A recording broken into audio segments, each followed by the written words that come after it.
सुने हाँ उम्र दराज लोग चाचा लोग भी सुनो पैसन गीत गावे के चाहिए बा इने किया दिन में बंद होई के मारी अनाड़ी पिया काले हरियो हाय दैयो बहुत कालो हो अरे काले हो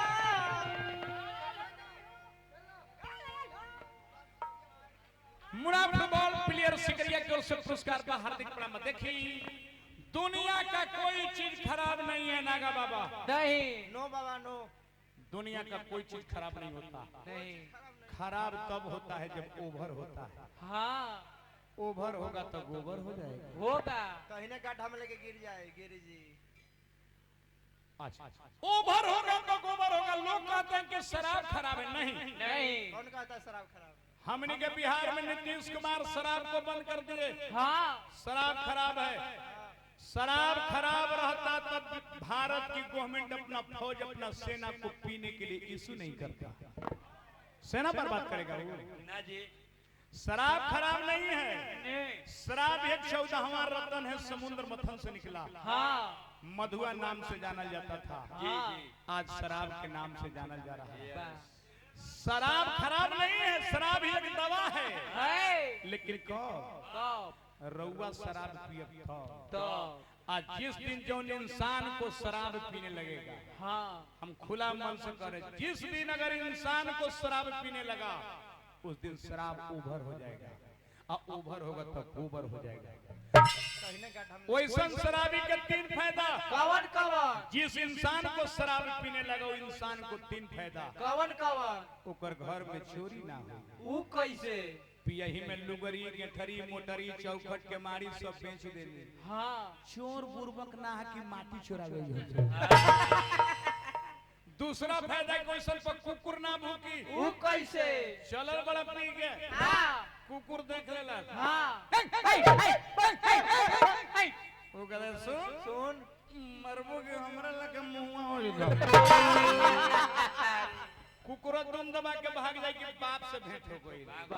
तीसरा फायदा कि वो इंसान बुढ़ारी ना देखी है। ऊ कैसे हाँ जी, पियही में जवानी में दोनों किडनी खत्म खत्म तो सब कोई लालू यादव के पुत्री रोहिणी आचार्य ना कि तोरा किडनी देके जिंदा खती। जकरा के शराब पियाता ओकर घर में कलह कैसे होई तनी देख ली। भाई लीजिए प्योर महुआ है, गुड़ वाला है, प्योर दम देसीला है। प्योर गुड़ महुआ है। शराब पी ठीक बा, जकरा के शराब पिया तो ओकर नतीजा देख ली। कमे पी हो, पानी मिलावा, पानी बहुत निशा बा एकरा में। कमे मारी हाय हाय अरे पानी मिलावा पानी मिलावा पानी मिलावा मौसम पानी मिलावा। जिला में के रंग बाजे क्या रे करी जिला में के रंगदार है। कौन बे जिला में हम रंगदार हम जातन मेहरारू के लगे। हाँ भैया तन ट्रेवल कर लिया जातन मेहरारू के लगे हां कुछ पीले बने हां ले ले बने हां तने मुर्गा खाएगे कौन कोई हाँ प्राण प्यारी हाँ प्राण प्यारी कौन हरा के मैया मुर्गा बना मुर्गा मत आ गइलो हां पीना पी के आ गइलो हां मुर्गा बनाई तहरा खातिर आधी रात के छोट छोट लड़कन के छोड़ के तारा खातिर मुर्गा बनाई। हमरा से मुर्गा उर्गा ना बनी। बना पर दो मुर्गा ना बनेबू तो हम महुआ पी ले बने। हां हमरा ललका पिए के मन बा। हां पैसा दे पैसा दे पैसा। ना पैसा पैसा दी सब तो बेच के पिए गइलो। हाँ एगो सिकड़ी बाचल बा हमर नैहर के निशानी। इस सिकरी तोर नैयर के बा। हां के देले बा हां सिकरी पाला नैयर के हां ये गाला में के नैयर के अंगूठी नैयर के कोई दिन में काबू के 3 गो लड़का के जन्म नैयर के।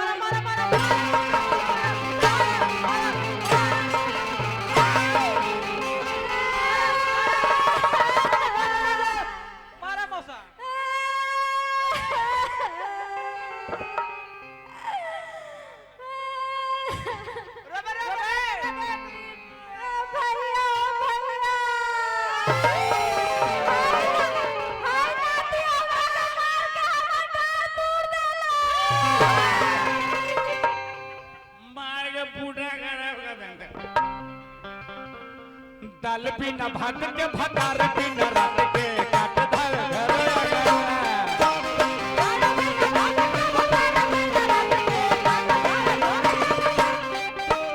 देला वो रहनवा भीतर के धनवा मिलल बा अनारी से दुनिया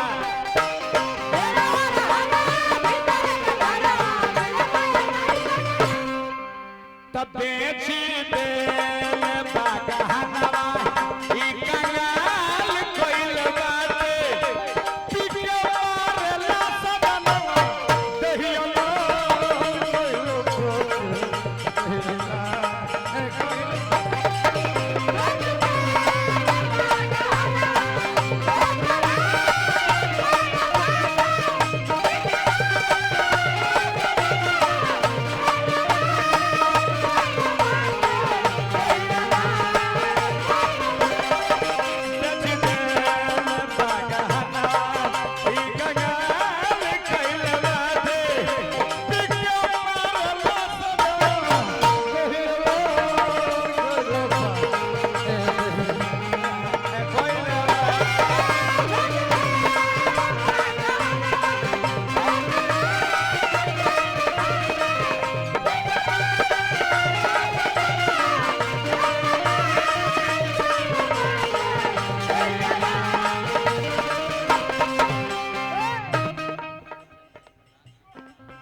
कुकरार संकट प्रसाद प्रधान भैया रुपया देने की पिया में पिया ला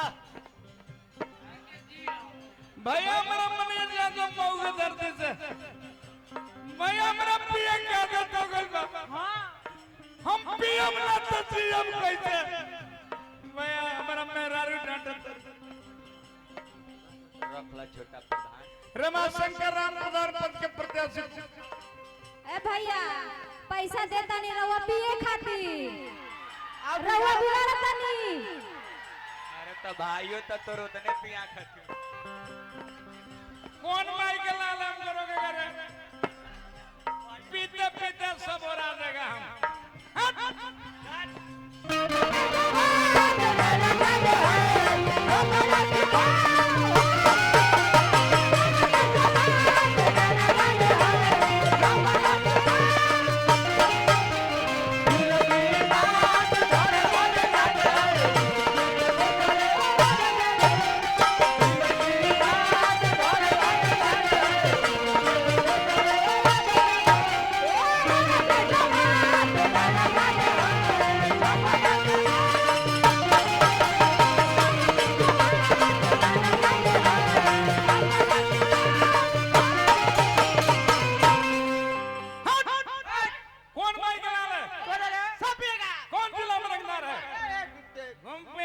साड़ू भाई दो चिकना ना रहा पिया ला पिया ना कितना पी बोलो ला पिया जियो साड़ू भाई एक पिया लगे पिया हम अरे भैया तू हमार भाई हो हमरा हमरा पिया की आदत हो गई बा हां हम पिया ना तो जीएम कैसे हो हम दारू पिएगा दारू पिएगा गांजा पिएगा चरस पिएगा कौन माई के लाल मारेगा जब पी के आवे तारी रोज रतिया के देला जब पी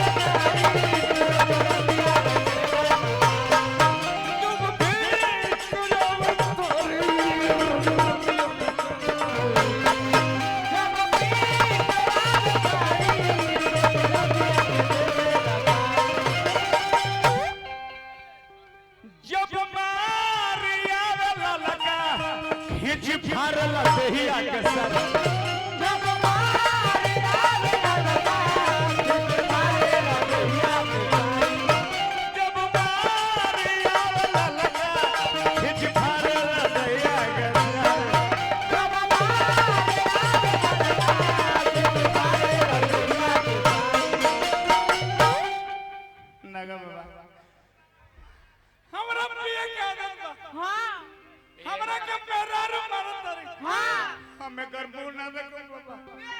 हम खानदानी मरद हैं जबले पी के और आइब ना जबले लंगा में नाम लिखवाइब ना तबले मानव ना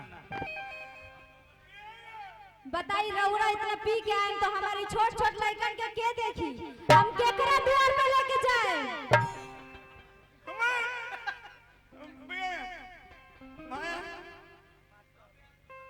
सिपाही रे हमरा पे गया तो मेरा रोम के मार दे समान में हमरा के बेइज्जत कर सिपाही जी हम एकर मुंह ना देखो सिपाही जी हम मरद मास्टर मुंह ना अरे कोइले सुना ई कंगाल कोइले बैठे पिकअप मारला सजना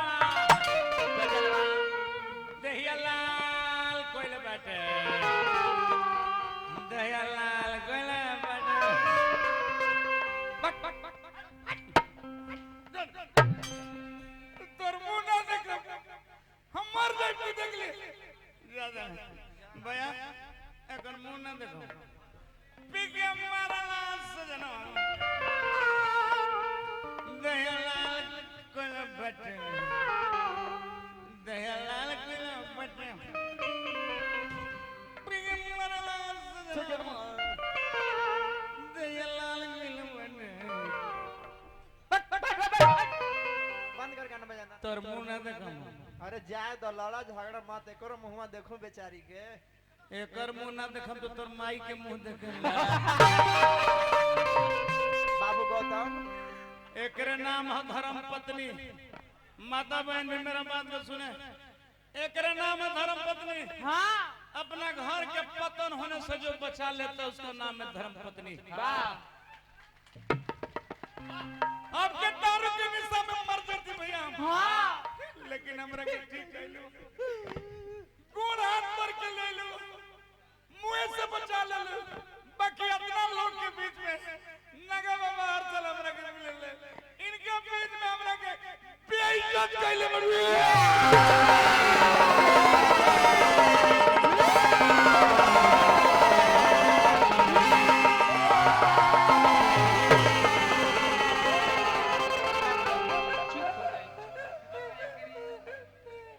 ए राजा जी रउआ चुप हो जाए इतना पियम तो रउआ क दिन जिए बताई रउरा के कुछ हो जाए तो हम ये छोट छोट लड़कन के लेके ककरा दुआरे जाए अरे बाप सबके नानी भेज दी मेहरारू हमर दिमाग के नस खोल देलो भैया हो अगर हम मर जइती तो हमर मेहरारू केकरा भी भीख मांगे जाइत हमर लइकर के कर दुआरी डर के बाप रे बाप आज भोलेनाथ के क्रिया खाई आज के बाद है भोलेनाथ आज के बाद कोई निशा ना करब मजूरी कमाई तो परिवार के चेतब एक के संग खाई बाल बच्चा के पढ़ाई एकरा बेटी के नैहर जा दारू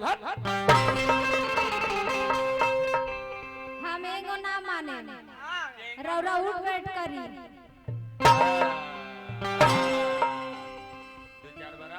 चुपे बने हम चुपे बने लेकिन मेहरारू देखी कैसे अपना मर्द के समझा दिली हाथ ना हो बलमुआ दारू पियबो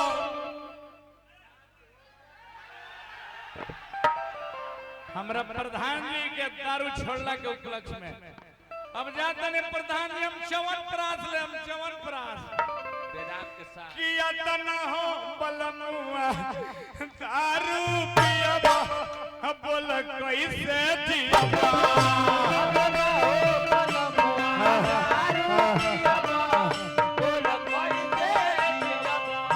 अतना हो बलमुआ दारू पियबो बोल कैसे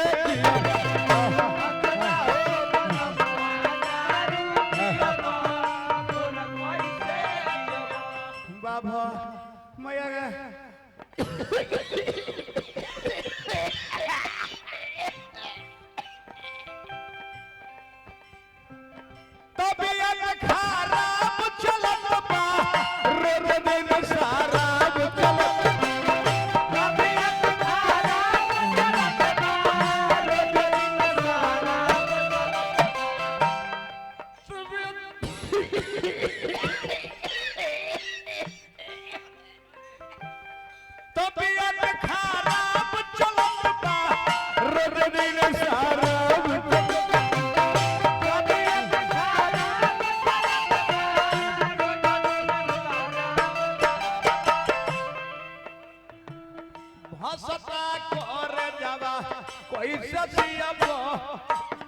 अब जाते नहीं प्रधान जी रुपये हमरा के देने हम चंदारू ना पे भैया सता करे जा कैसे सियाबा बोला कई दिन जेबो ई चलते गाना के गौनी नागा बाबा आज हमर युवा पीढ़ी शराब में बर्बाद हो रहा है।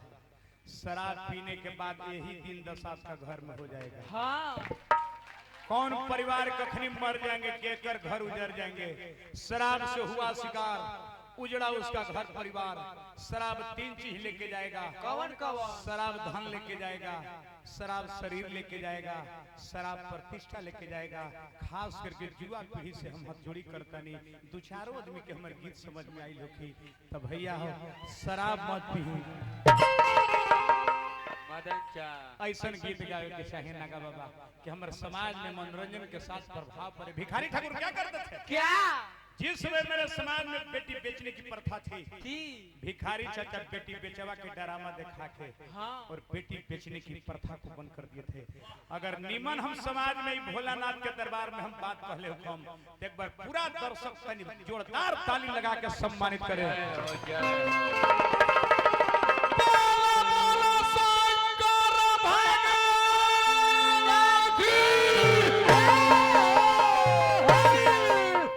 तो वही मालिक के भजन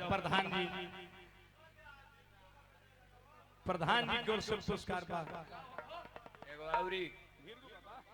एगो औरी